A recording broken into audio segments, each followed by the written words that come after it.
In the quiet corners of the internet, where whispers of unsolved mysteries linger, one name echoes with a peculiar blend of admiration and unease.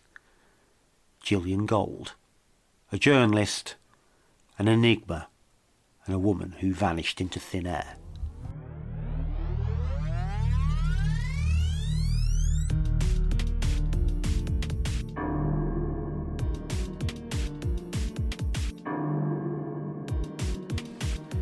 This is A Search for Gillian Gold, a podcast dedicated to unravelling the mystery surrounding Gillian Gold's disappearance.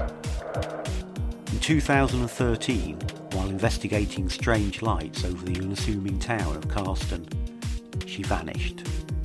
She was 25 years old, leaving only questions and a legacy that continues to baffle those who knew her and those who only knew of her.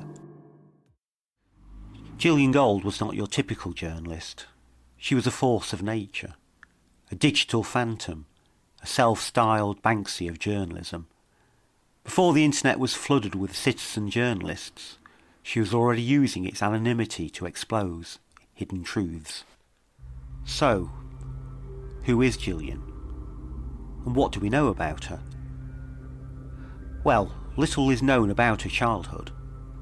What we do know is she was born and raised in the Midlands. Unfortunately, both her parents are dead now, and she has no known relatives.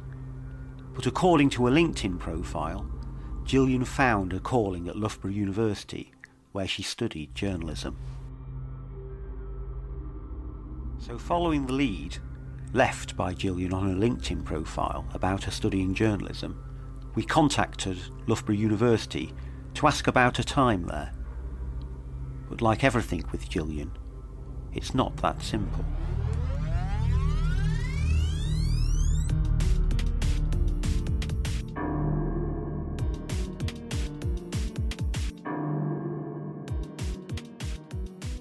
After 5 days, we heard back from Loughborough University, but unfortunately they could find no record of a Gillian Gold having studied journalism during the period that she states in the LinkedIn profile. In fact, there was no record of a Gillian Gold ever studying at Loughborough University.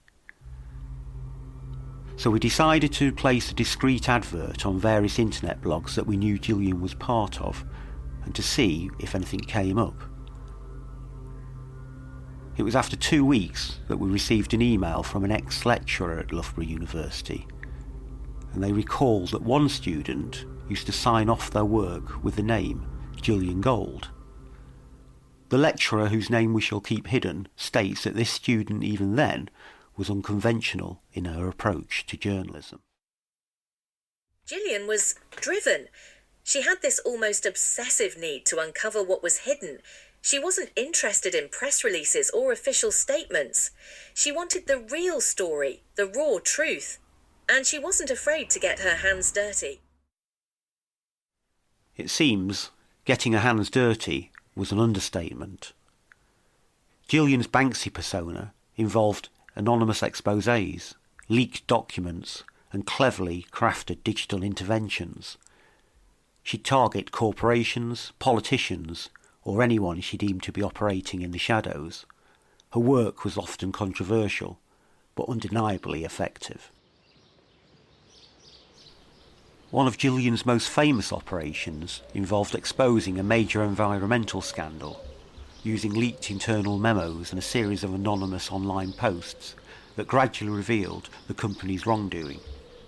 She never claimed credit, she simply vanished, leaving the truth to speak for itself.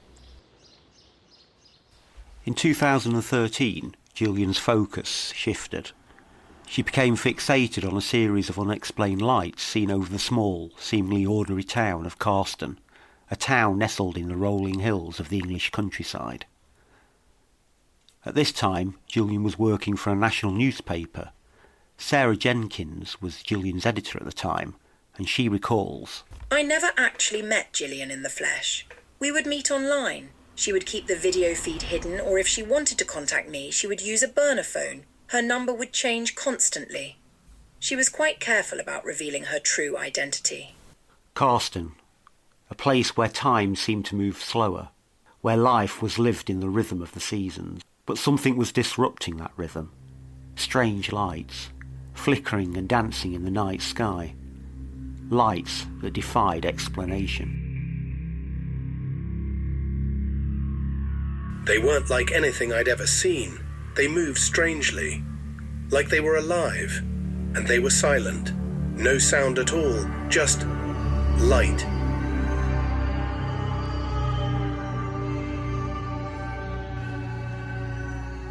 Gillian arrived in Carston drawn by the reports, by the mystery. She began interviewing locals, digging into their stories, trying to find a pattern, a connection. She spent hours under the night sky, watching and waiting.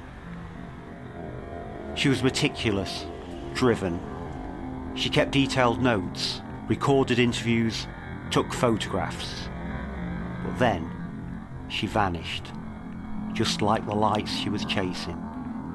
She simply disappeared.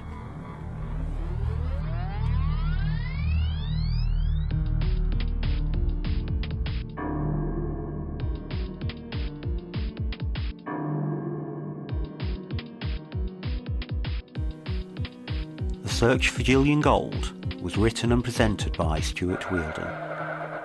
It is produced by Nine Ladies Productions. The theme music is UFO Experimental by Bruno Magic.